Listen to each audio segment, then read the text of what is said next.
Noon pa man ay mahilig na talagang kumain si Janine Gutierrez. Sobrang love niyang kumain. Nagtataka nga ang iba dahil super sexy pa rin ang aktres kahit mahilig itong kumain. Naku guys, kung si Eko ay endorser ng Kuya J Restaurant, si Janine naman ay kinuha ring endorser ng Longhorn Steakhouse.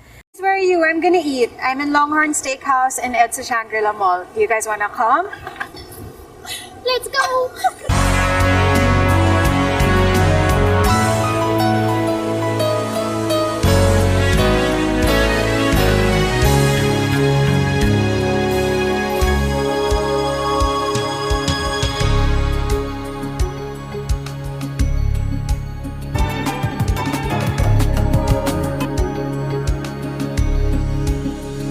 Sabi naman talaga, malupit talaga ang Ekonin. Hays, mapapasana all ka na lang talaga. Maganda sana kung sila ni Jericho ang magkasama. Kaso may Kuya J na nga ang aktor. Akala nga ng mga netizens si Eko ang may-ari ng Kuya J Restaurant. Kasi nga J is Jericho, di ba? Malay natin si Eko nga ang may-ari, di ba? Tinatago lang kasi nga artista.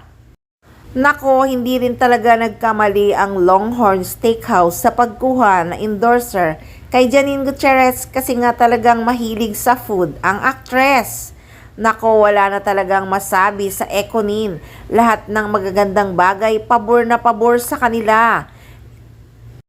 Lalo talagang nagdingning at sumikat si Janine Gutierrez simula nang dumating si Jericho Rosales sa buhay niya. Sa totoo lang naman, deserve ni Janine Gutierrez ang lahat ng magagandang bagay at magandang opportunity dumating sa buhay niya. At kasama niya rin ang kanyang mga kapatid sa pag-endorse ng Longhorn Restaurant.